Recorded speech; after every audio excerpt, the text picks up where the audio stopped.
When this generation HR-V first hit showrooms, there was a lot of potential here for this model to do quite well, as crossovers are all the rage, but also subcompact crossovers have completely taken over this price range and market, where Americans want a daily driver that is practical, versatile, and gives them a lot of interior space, whereas sedans and hatchbacks aren't offering that. Unlike the predecessor for this generation HR-V, it's not a lifted hatchback. This is something a bit more. While it's not as big as the CR-V, Pilot, or Passport, you are getting a crossover that does give you a lot of practicality and interior space, and I personally think over the last few years, it is a family-friendly option. And in today's video, we're going to check out what the 2025 HR-V Sport has to offer. We're going to check out the exterior, the interior, take it out for a quick test drive, and see why, if you are looking at buying a subcompact crossover right now, heading into 2025, maybe taking a look at the new HR-V might be a great decision. Now, before we get in this video, I want to give a huge shout and thank you to Atamian Honda here in Tewksbury, Massachusetts, for letting me come down here to check out the new Honda HR-V. Their link will be in the description below, so you can check out their extensive Honda inventory. So beginning with pricing, for 2025, the HR-V Sport comes in at $27,500. Now, that's with front-wheel drive. If you want to go with all-wheel drive, you're spending right around $29 grand. Now, that's not too bad for a crossover such as this, because unlike vehicles like a Mazda CX-30 or Subaru Crosstrek, those are more like hatchbacks, whereas this is going to be a vehicle that, if you look back in time for the earlier CR-Vs, it's not too far off in regards to its exterior dimensions. So if you're looking for a smaller crossover that is maneuverable and city-friendly, you're definitely going to like what you have here with the HR-V. I think it's actually a decent-sized crossover in this market, especially for the subcompact crossover segment. Now, when you take a look at the styling for 2025, nothing is new here for this model, so no changes at all, no extra features, no extra packages. However, with the Sport, you will have some unique and exclusive styling that you're not going to find on the LX and EXL. So starting up front, you are going to find full LED headlights for a classy look, but also an upscale appearance for this model. I mean, I do like what the HR-V is offering here in regards to the aesthetics, because it kind of looks like, and this has always been a bit controversial and maybe even blasphemous, it kind of looks like a trimmed down and affordable Lamborghini Urus. And I think that has actually carried this crossover quite well over the past few years. Now, you're also going to notice you're going to have some cladding for the lower portion of the front bumper, and that's typically found for a vehicle like this where it is going to be rugged, and you could take this off-road theoretically with about 7 inches of ground clearance on our model today. You're also going to notice a sportier front grille and also a nice mesh grille design for the lower portion of the front bumper as well. With the body lines, it is more aggressive. It's not as oddly shaped as the last generation HR-V, and I do think that for Honda's most affordable crossover, it does look rather sporty and pretty cool. Making your way around to the side profile, you are going to find 18-inch alloy wheels in a gloss black finish, matching the gloss black side mirror caps on our model, giving us a nice color contrast here, especially with the red paint color. Now, unlike what you're going to find with the LX and the EXL, these are larger tires. Now, does that create any extra road noise and some discomfort for the on-road driving experience? Well, we're going to find out later on in this video. With those side mirror caps, you are going to receive turn signal indicators, which again gives this vehicle a nice upscale appearance, but more importantly, blind spot detection for added safety and convenience. Then as you make your way around to the back, you might be surprised to learn that you are going to receive LED taillights. That to me is the highlight for this model, because you don't typically find that under $30,000. A lot of manufacturers do cut corners, giving you halogen turn signals, and it just doesn't look that great. But Honda didn't cut any corners here. They actually gave this vehicle a good look, and I think that's why it has been successful over the past few years. You're going to notice the gloss black rear spoiler for a lower profile appearance. That will go hand in hand with your black sport badge. Then for the lower portion of the rear bumper, you are going to notice the chrome exhaust finisher. Nice touch, I have to say. Again, Honda did a very good job with the styling of this model. And lastly, and you know I love to see it, a visible exhaust outlet. Oh my gosh, so many manufacturers tuck those exhaust outlets beneath the bumper. I know for a cleaner look, but I prefer having that traditional design to a full gas-powered model like we have here today with this HR-V. Hopping inside the HR-V Sport, you're greeted by manually adjustable heated cloth seats for both the driver and passenger. If you want a power adjustable driver's seat, you have to go with the EXL, and with the EXL, you are going to receive leather upholstery for a more premium experience. However, you will be spending over 30 grand to receive that trim. Whereas with the Sport, even though you are going to have just cloth seats here, they are very comfortable, they are very supportive, and the bolstering is rather firm. So I think that when you are on those longer road trips, or also when you do encounter some twists and bends on a nice winding back road, you won't be swinging around too much in these seats depending on your body frame. But I do find these seats to be rather plush and I think suitable for a daily driver or a road trip vehicle. But for me, it goes one step further than that, because for a crossover in this market for a mid-tier trim, you don't expect to receive a lot of interior quality or refinement, but you receive that here with this vehicle. So on the center console, the door panels, and the lower portion of the dashboard, there will be soft touch materials here, and that does go a long way. It makes a great first impression, and it makes this vehicle feel more premium and upscale than the price tag would suggest. I'm not going to say that this is a luxury experience. I'm not going to say that the HR-V for the Sport trim is a entry-level luxury crossover. But for a lot of you at this price point, and for a lot of you looking at a subcompact crossover, I do think you will be impressed, especially with the Sport trim. You will receive a leather-wrapped steering wheel, which that does go a long way for the overall driving and ownership experience. Then in regards to technology, you will have a half digital, half analog gauge cluster, which we do see a lot of in the Honda lineup. And by using the button and dial on the left side of the steering wheel, you can scroll through a variety of information and you can customize what you see from this screen at all times. You can check out your remaining fuel range, also speed and time, driver attention. So if you're not paying attention to the road, the HR-V will notify you about that. Your all-wheel drive torque distribution, if you do go with the optional all-wheel drive for the HR-V Sport. Your seatbelt reminder, maintenance, so you'll know when to go in for your oil change. Safety and support, which this is important because you can turn on or off your road departure mitigation, your blind spot detection, and collision mitigation braking system. I would leave all these on for added assurance and peace of mind every time you get behind the wheel. You can also adjust the brightness of the screen to your liking, and as we saw with the Honda Accord a couple weeks ago, you can scroll through a lot of vehicle settings. So from this screen, you can adjust your tire pressure monitoring calibration, your driver assist system setup, your meter setup, keyless access setup, lighting setup. So everything is all right here within arm's reach. So you don't have to look over to the infotainment system and you don't have to reach for that screen. So it really helps out with the user-friendliness of this vehicle. And also I just think a lot of you are going to like having everything at your disposal in front of you rather than looking at that user interface. And speaking of the infotainment system, you are going to receive a 7-inch touchscreen with Apple CarPlay and Android Auto compatibility. The main difference here compared to the LX is that you will receive a 6-speaker sound system, which will amplify the audio of your favorite music. Now, I do think, though, that if you are more tech-focused and tech-oriented, you're going to love the EXL more with a 9-inch user interface that will mimic a tablet-like layout.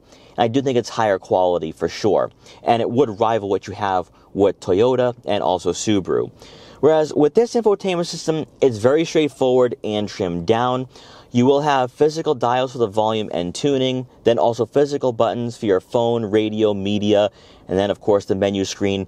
So it's very simple, and I think a lot of you are definitely going to like that if you don't want to have a lot of tech in your vehicle. But at least you have a half digital, half analog gauge cluster if you do want to have that futuristic style to this vehicle. So when you do press the menu button, everything is going to be displayed right here. So no widgets, no icons, just menus. As we see with a lot of Honda products, you will have a multi-angle rear backup camera with trajectory. So that's really nice to have if you do live in the city or park on city streets at all times.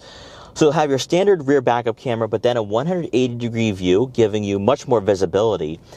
But one thing I do like about the HR-V and other Honda products is that you will have what I call the bumper cam.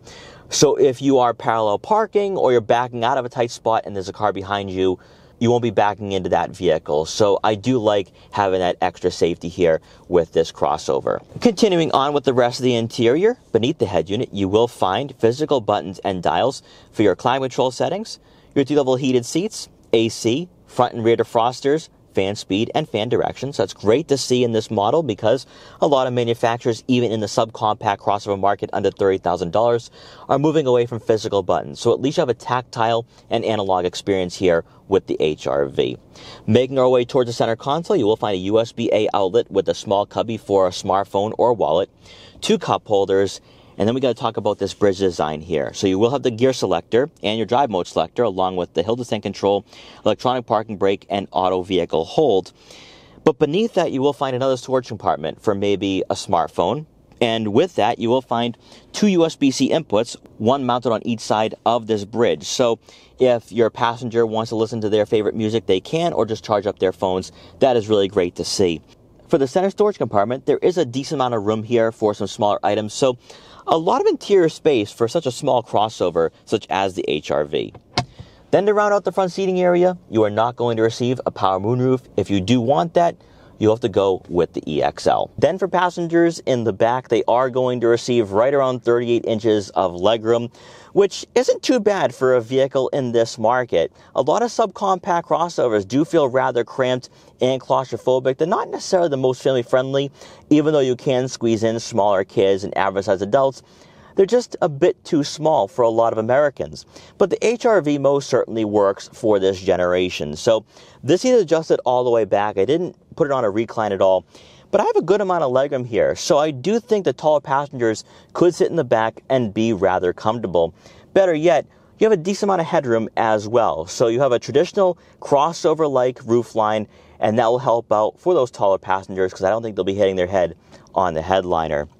In regards to shoulder room, a decent amount of it, so it's not going to be too tight back here if you do try squeezing in a third person. Also, the center hump isn't too aggressive, so during those rare occasions when you have to squeeze in at third person, it shouldn't be too much of an inconvenience, which we really can't say the same for a lot of subcompacts at this price point. Now, not too surprising, with the HR-V Sport, you are not going to receive 2 center-mounted air vents or a USB-A or USB-C input or even a 12-volt outlet. We just don't see a lot of that for crossovers under $30,000, especially in the subcompact crossover segment. But I am surprised, though, that with the Sport, you do not get a center armrest with 2 cup holders, although there is a cup holder on the door panel, but I'm a bit surprised by that. Then as we make our way around to the back to check out the rear cargo area, as expected with the Sport, you are not going to receive a power liftgate. But inside, behind the second row seats, you're looking at right around 24.4 cubic feet of room, which adds a lot of legitimacy to this vehicle, as it's not a lifted hatchback, it's a true crossover. This outclasses the Subaru Crosstrek, Mazda CX-30, and Toyota Corolla Cross. So if you are looking for a vehicle that is practical and family friendly, the HR-V is going to offer all the interior space that's necessary for your weekday commutes. And as we already checked out with a second row seating area, this vehicle is very family friendly. So I think that if you are going on a road trip with the family, you could probably fit 8, 9, 10 bags of luggage back here at the very least. So this gives you a lot of flexibility and versatility. Then on both sides of the rear cargo area, you will have some cubbies for some smaller items, maybe a couple water bottles, car detail equipment, or maybe even a first aid kit.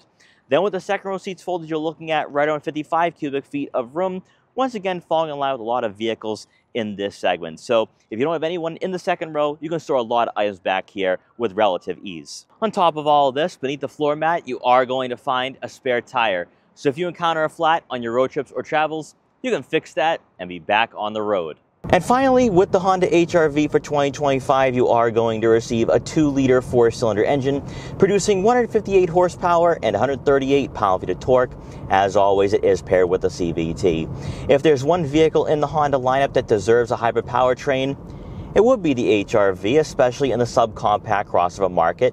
When you are cross-shopping it with a Subaru Crosstrek, Toyota Corolla Cross, maybe even a Mazda CX-30, it would give this vehicle a competitive advantage, especially for a crossover priced at around $30,000. Although even without a hybrid option here in the United States, sales figures are skyrocketing, and I think for a really good reason. We have talked about this numerous times with the HR-V and this specific platform that also underpins the Honda Civic.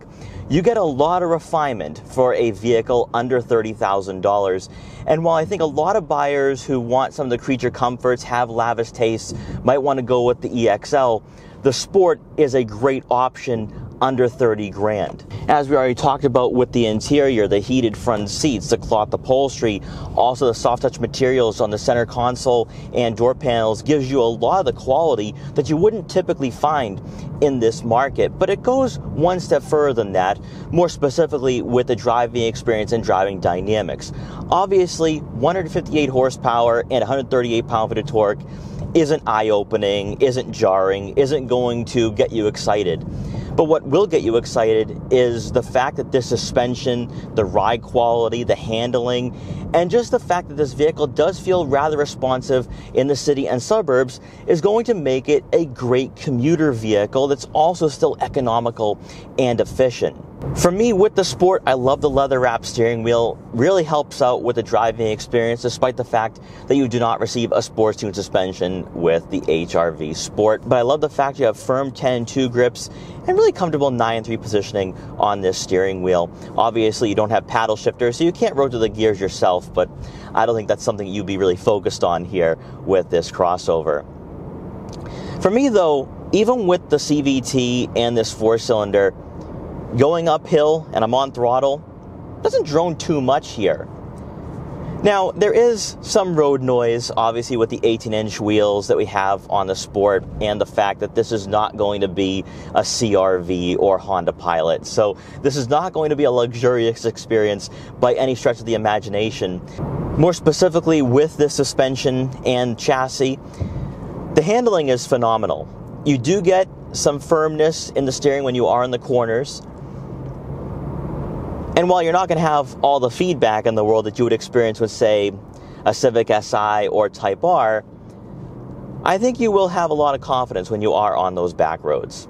Better yet, for city and suburban driving, in regards to overall vision when you are behind the wheel of the HR-V, nice panoramic view. A-pillars are very thin here, so you won't have any blind spots when you are approaching intersections or red lights. The side mirrors are decently sized. I can see what's in my blind spots and the lane next to me, so I don't think you'll have to worry about that at all. Also, of course, with the Sport trim, as we talked about before with the exterior, you do get blind spot detection. Then looking out back, you have a nice clear view behind you with that hatchback rear fascia design. So I think you're going to have a lot of vision here on a daily basis. What I've also talked about with the HR-V in the past is that you do have a nice seating position here behind the wheel. Compared to last generation, the HR-V was a lifted hatchback. You really can't say that for this generation in the last few model years. This is a legitimate crossover, and you feel that when you are behind the wheel. You do sit pretty high up in this vehicle, giving you a nice commanding feel and presence over the roadways. So let's get on the highway here. Let's see what the performance is like.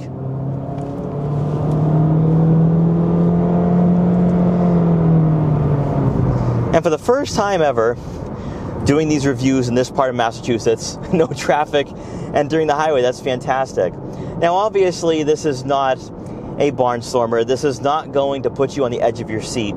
I do think you can pass slower drivers and enter highways safely. And we're going to demonstrate that right now. Let's see if we can pass this truck here. Not too bad. Not too bad at all. I do think, though, that under heavier accelerations, the 2-liter 4-cylinder is gasping for air. And that's why I do think that having a hybrid powertrain for this model would be very beneficial. However, at highway speeds, it has nice composure on the roadways. Road noise isn't too bad. I don't know if that translates on camera and on my mic, but it's not a loud experience being behind the wheel. And quite honestly, it does feel rather smooth. And one last time getting on the highway. Let's see how the HR-V handles these corners on these on and off ramps. At 40 miles an hour, body roll isn't too bad, although right there I did feel a bit of it. But there's a lot of rigidity to the chassis and platform, and you can feel that. And as I just demonstrated, can easily get on the highway.